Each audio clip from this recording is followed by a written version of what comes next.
Welcome to Becoming PowHERhouse, where we discuss the tough lessons I've learned while taking my two companies from negative revenue to over 7 figures. We'll talk about the raw and vulnerable truths about being boss, as well as tips and strategies you can implement immediately for better business results. I'm your host, Nicholle Overcamp, the founder and CEO of Wilcox Financial Group and PowHERhouse Coaching. You can see links and other resources in our notes. Don't forget to head over to PowHERhousemoney.com to grab your free PowHER bundle for business and subscribe to our newsletter.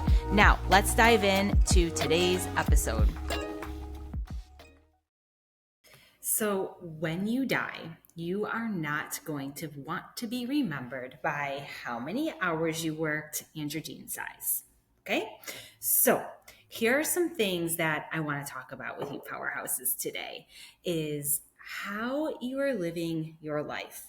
Are you being the truest version of yourself, really being authentic, doing the things that you want to do, saying the things that you want to say?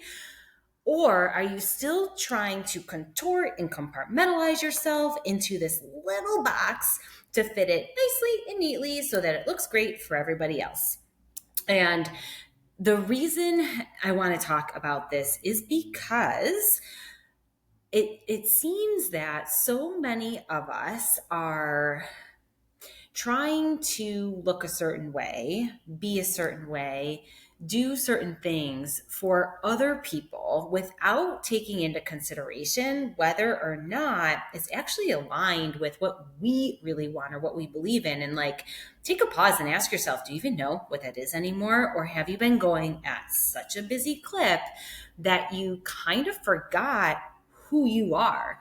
And maybe you're someone who's hyper focused on your kids, and because of that, you're avoiding some other things that you've maybe compartmentalized for a later date to address, or a conversation with your spouse that you keep telling yourself, I'll wait until the kids graduate. And, the reality is we could die tomorrow. And if that happens, are you proud of the story you wrote or not? And unfortunately, a few people close to me over the last couple of years have been diagnosed with life-threatening illnesses, and they are all under the age of 50. And, it kind of made me think and say, what am I doing that I shouldn't be doing? That's not serving me. Or are there things that I'm just not releasing or capitalizing on or doing or acting on because I'm so afraid of what other people think? And I have made massive improvements personally over the last 7 years. I went through a tragic accident with my husband. It changed my life completely.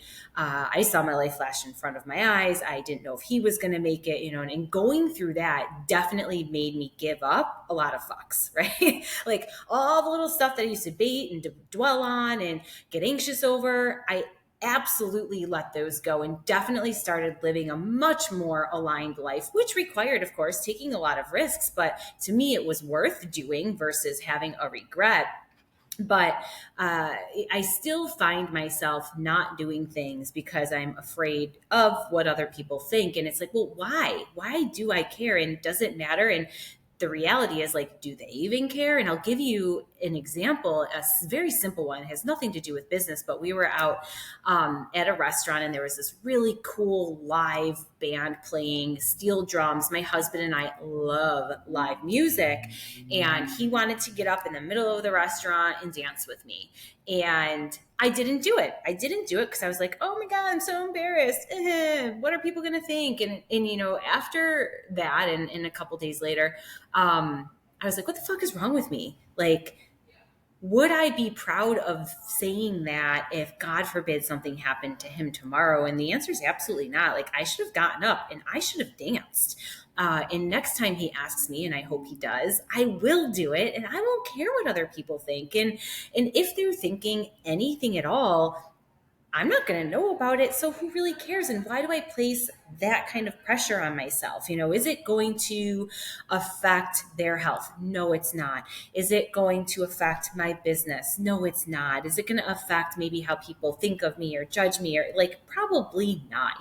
Some people may look at me and think like, ooh, she's really brave, or good for them, they're having fun, or she's nuts. I don't know. Who cares, right? Those thoughts are for them. They're not for me. And so, um, and again, in leadership organizations and times where I really haven't spoken up and I should have, or things I wanted to do but I held back because I didn't think I was good enough, I'm starting to own what it is inside that I want to do intuitively, even if there's a part of me that's resisting or holding back because of some kind of fear or feeling of unworthiness or not wanting to do it. I'm going to do it anyways. I'm going to do it anyways. And I'm challenging myself more so now than ever to do those things, because the last thing I want, and I've been practicing this year and year, but apparently it takes a lot of practice. I don't want to have regrets. I don't want to say, I wonder if I could have done that. I wonder if I should have done that. I'm willing now to take those failures or pains as wins because I tried, and I think that's important for all of us to take into consideration. Like, are we playing too safe to our own detriment? And what does that look like?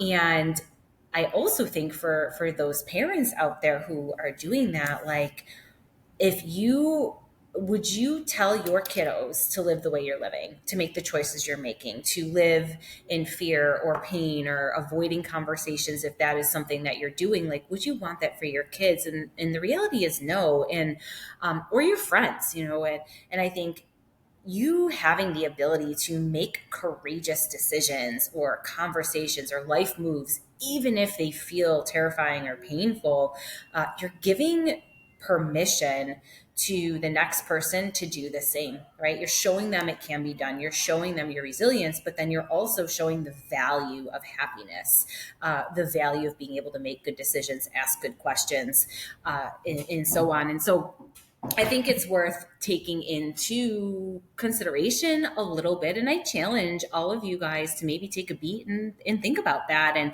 And what made me even think about this more so and have a reflective moment was yesterday. I'm involved in EO, Entrepreneurs Organization. I'm currently on the board. I'm the membership chair. And we had a test drive for new members yesterday, and I was standing in front of that room and running the test drive event, talking about the chapter and the organization in front of other members, other business owners.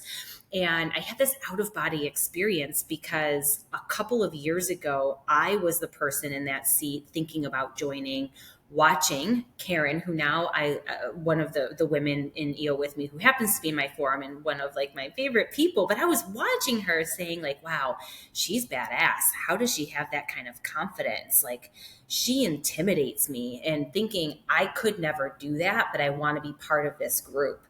And the fact that now I was and grew and gained that confidence and ability was really kind of cool. But also what happened is that I'm going to be the incoming president. And I am doing this out of complete fear and discomfort, with a lot of excitement alongside that. And the reason I'm doing this is because somebody else had essentially, kind of coerced me into doing it. And I said yes, because I didn't want to say no to her. And she has since changed her mind in doing this with me very suddenly, which it put me in this precarious position of like, I went through this whole mental breakdown of like, oh my God, I can't do this myself. How am I going to do this? This is so much work. I'm not prepared for this. I'm not good enough. I can't, blah, blah, blah, blah, blah. The list goes on, right? I had all these self doubt moments, and that lasted one day. And that was the night before this test drive. During the test drive, while I was doing that, and while I was also seeing and receiving all of the support from the other people in that room, it kind of made me recognize, you know what? If there's any room to fail in, it's this room. Who cares? It's my peers that are here to support me. I can learn from them, and I'm ready to take this challenge. Like, what am I so afraid of? And it was almost reaffirming, but then confirming, I need to do the things that I say I want to do. I need to do the things that I tell other people to do and encourage other clients to do, because I don't want to be out of integrity. And so for me, it was just kind of a really cool moment, in addition to some of these other thoughts and instances colliding. And I wanted to talk about that because we can do a lot of things, and it's important to make sure that all of the things we're doing are for ourselves, not other people. And in the beginning of the podcast, I started it by saying, do you want to be remembered by all the hours you worked and your pant size? And the reason I said that was because the next part that I want to talk about is just that. So, you know, part of it is, are all of the things you're doing necessary? Are they for you, or are they for somebody else? Because that eats into your day. And then, are you being really busy, or are you choosing to have a fulfilled schedule? And those are two very, very different things. And if you're just working a ton of hours chasing the money, you're going to be so empty. But if you're working a lot because it's fulfilling, you're making an impact, you're choosing the things that bring you joy and being present with the people you love, that's a different story. And early in my career, I worked a lot to work a lot because I thought that's what you had to do. I thought to be successful, you had to work a lot. Well, it turns out being busy doesn't mean being productive. Being burnt out doesn't mean that you're actually being successful. And I learned the hard way. I'm a slow learner. We know this. And as I realized that I was working all of those hours, not doing very fulfilling work, this was before I started my own company, I was missing out on really precious moments with my sister. I was missing out on time with my friends. I was missing experiences. I can't get those back. And now that I have the ability to control more, to choose more, I do work a lot, but they're working in hours that are, number one, fulfilling to me. They're aligned. I'm in love with the people that I'm working with every day. To me, it feels like fun. It fills my cup. The yeses that I say yes to are all aligned with what I'm proud of. And I'm also taking the time that I need to take to be present with the people I love most. And I don't want to miss out on those moments. I have crazy busy weeks sometimes, and I have so much to do on a Sunday because it's my one day to catch all. Yet every Sunday that I can, I have my sister and her kiddos and her husband over for dinner. And I pause. I pause and I'm with them and I'm present, even though I have 100 other things I should, quote unquote, be doing. Nothing to me is more valuable than that time. Or if a friend asks me to do something or to go to dinner, I'm going to do it. And I'm going to put all of the work on pause and I'm going to go and embrace that moment because I want to enjoy that time with them and I don't want to miss it. And I don't want to be that person anymore where everyone says, oh, she's just busy. She's just working all the time. Like, that is not how I want to be remembered. And so I am making a conscious effort to ensure that I'm not getting stuck in that black hole and I'm being available for the people I love most, regardless of how much work I have to do. The work will be there. I can delegate. I can learn how to delegate better.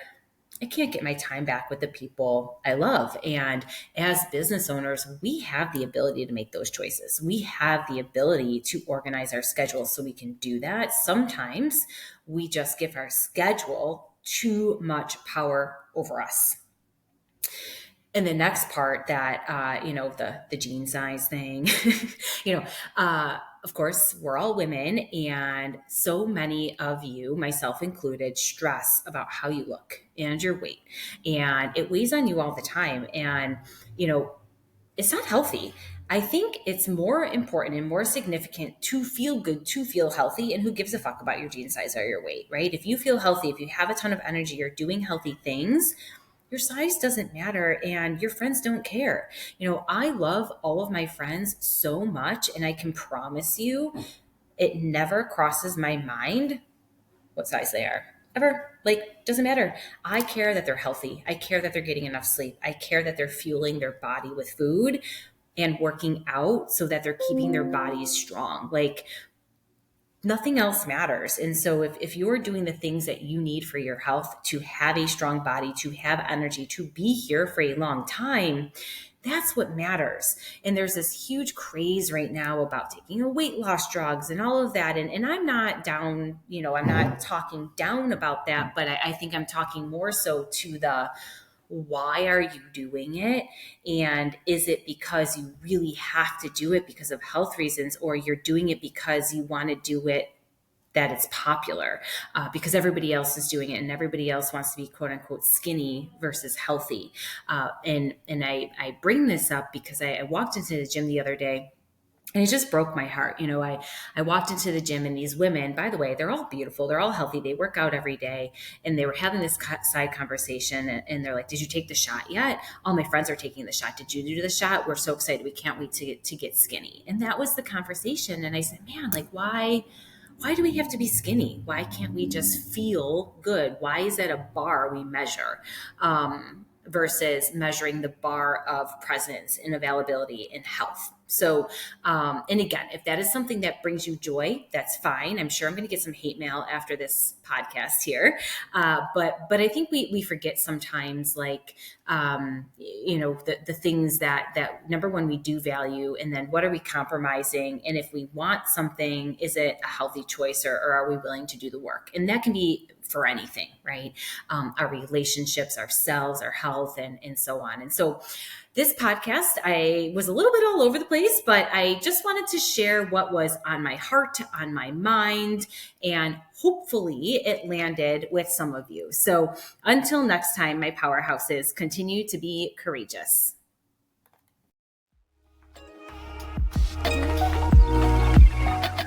Thanks so much for listening to Becoming PowHERhouse. You can find all of the links to our site and resources in the show notes. Let's connect on Instagram at PowHERhouseMoney, and don't forget to subscribe to our newsletter at PowHERhouseMoney.com. Remember, I want to connect with you. I want to hear your thoughts and help you with all the challenges you're having. So engage, send me a DM. And of course, if you're loving this podcast, let us know and go ahead and hit the subscribe button and leave a review.